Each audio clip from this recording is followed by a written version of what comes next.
Master గారు చెప్పినట్టుగా 800 ఎకరాల్లో హైటెక్ సిటీ కట్టిన, 20 ఎకరాల్లో సైబర్ టవర్ కట్టిన, ఈ మొత్తం ఆ రోజు 190 కోట్ల రూపాయల సాఫ్ట్వేర్ మాత్రమే ఎగుమతి చేసే తెలంగాణ హైదరాబాద్ ఉమ్మడి రాష్ట్రంలో హైదరాబాద్ నగరం నుంచి ఇవాళ 2,68,000 కోట్ల సాఫ్ట్వేర్ ఎగుమతి అవుతుందంటే దానికి కారణం ది గ్రేట్ విజనరీ చంద్రబాబు అంటలో ఏమాత్రం సందేహం లేదు.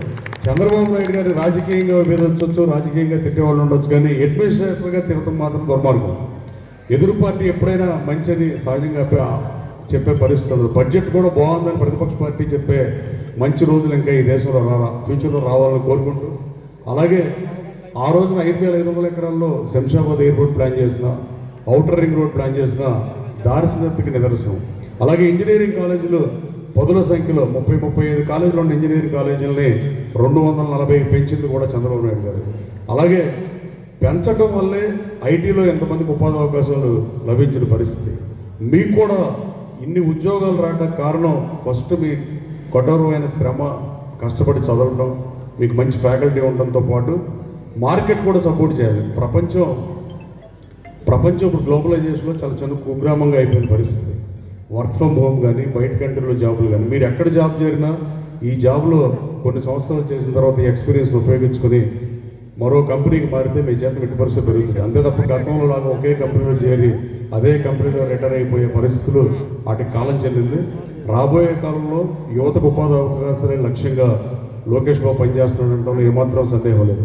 20 లక్షల ఉద్యోగ ఉపాధి అవకాశాలు కల్పించడమే ధ్యేయంగా పనిచేస్తున్న Lokesh Babu give him big hand.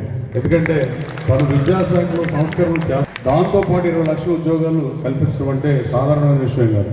దాంట్లో 175 నియోజకవర్గాలు ఉంటే నియోజకవర్గానికి 15,000 పరిస్థితి ఉంటే మన మల్లవల్లిలో మన ఎస్సీజెడ్ డెఫినెట్గా 30,000 మందికి ఉద్యోగ ఉపాధి అవకాశాలు కల్పిస్తారని రాష్ట్ర ముఖ్యమంత్రి గారు నమ్ముతున్నాడు. ఆయన శాసనసభలో విజన్ 2047లో నేను 15,000 ఉద్యోగాలు ఇస్తాను, నేను చెబుతా ఆయన 30,000 ఇస్తానని వైట్ పేపర్లో పెట్టిన పరిస్థితి.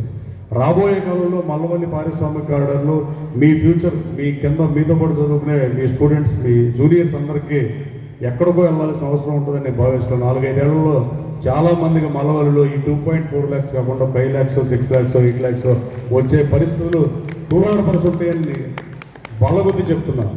నిరుద్యోగ యువతకు ఉపాధి అవకాశాలు లక్ష్యంగా పనిచేస్తున్నా. మనం పనిచేసేది భావితరాలు గుర్తుపెట్టుకుంటే రాజకీయాల్లో ఉంటే ఉపయోగం, కానీ మనం ఇప్పుడు మనం చెప్పుకుంటే ఇప్పుడు కేడీసీసీ బ్యాంక్ చైర్మన్గా నేను పనిచేశానంటే అది ప్రజలు చెప్పినా, రైతులు చెప్పినా, చెప్పకపోయినా నేను ఆ బ్యాంకుని దేశంలో నెంబర్ 1లో పెట్టానని గర్వంగా చెప్పగలను. అలాగే కేడీసీసీ బ్యాంకుని దేశంలో నెంబర్ 1గా పెట్టినట్టే గన్నవరం నియోజకవర్గాన్ని మోడల్ నియోజకవర్గంగా తీర్చిదిద్దడానికి మ్యాక్సిమం కష్టపడి పనిచేస్తున్నా. నా ఒక్కడితో ఇది అవటం లేట్ అవుతుంది. మీరు కూడా కలిసి రావాలని కోరుకుంటూ నాయకుల్ని, బీజేపీ, జనసేన, టీడీపీ నాయకుల్ని, కార్యకర్తలందరినీ కోరుతూ, అలాగే విద్యార్థికుల్ని, అలాగే తటస్థుల్ని, అలాగే టీచర్స్ని అందరినీ కోరుతూ, మల్లవల్లి ఎయిర్ కనెక్టివిటీ ఎయిర్పోర్ట్కి దగ్గరగా ఉంది, రైల్వే స్టేషన్ దగ్గరగా ఉంది, బందర్ పోర్టుకి దగ్గరగా ఉంది. ఇంతకన్నా భౌగోళికంగా పారిశ్రామికంగా ఎదగడానికి మంచి అవకాశాలు ఉన్న భౌగోళిక ప్రాంతం ఇంకోటి లేదు. ఎట్టి పరిస్థితుల్లో రాబోయే కాలంలో మల్లవల్లి అనేది ఈ రాష్ట్రంలోనే ఒక మంచి ఎస్సీజెడ్గా రూపాంతరం చెందుతుందందులో ఏమాత్రం సందేహం లేదని మీకు తెలియజేయడానికి ఏమాత్రం సందేహం లేదు. రాబోయే కాలంలో మీ స్టూడెంట్స్ కూడా, మీ జూనియర్స్ కూడా మల్లవల్లే ఉద్యోగ ఉపాధి అవకాశాలు కల్పిస్తుంది. అలాగే రాబోయే కాలంలో హోసూరు అంత కాకపోయినా కనీసం 600-700 కంపెనీలతో మల్లవల్లి విరాజల్లబోతుందంటే ఏమాత్రం సందేహం. దానికోసమే పనిచేస్తున్నా. దానికోసం ఎక్కని మెట్టు లేదు, దిగని మెట్టు లేదు లాగా పనిచేస్తున్నా. అశోక్ హిందూజా గారు సాక్షాత్తు ఓనర్ అయిన ఆయన యూకే నుంచి ఇక్కడికి వచ్చి ఆ కంపెనీ ఓపెన్ చేయాల్సిన పని లేదు. వాళ్ళకి ఇదేమో ఫస్ట్ కంపెనీ కాదు, 2వ కంపెనీ కాదు, 5వ కంపెనీ కాదు. కానీ మనం ఎలా పనిచేస్తున్నాం అనే దానికి నిదర్శనం. అలాగే లోకేష్ బాబును కూడా నేను ఆ రోజు మల్లవల్లిలో ఇండస్ట్రీస్ని కలవడానికి ఓ రోజు మీటింగ్ పెడతానికి వెళ్ళాను. అది నా అవసరం, వ్యక్తిగతంగా ఓటు అడుగుకుంటానికి వెళ్ళాను. ఇక్కడ మాట్లాడడం కూడా కరెక్ట్ కాదు. సో దాని తర్వాత మళ్ళీ వెళ్తే మల్లవల్లిలో హెచ్ఆర్ మేనేజర్ సాంబశివరావు అని ఉంటాడు. దాంట్లో ఆ గేట్ దగ్గర ఆపాడు నన్ను. అంటే కార్ ఆపడం వచ్చాడు. ఆయన వచ్చి పిలవమంటే పిలిస్తే లోనకి పర్మిషన్ లేకుండా మా కంపెనీకి వెళ్ళడానికి వెళ్ళదు. అసలు మూసేసిన కంపెనీగా బాస్ మీ దానికి వెళ్ళడానికి పర్మిషన్ ఎందుకంటే, కాదు సార్ మాకు పర్మిషన్ తీసుకుంటేనే చూపించగలం అన్నాడు.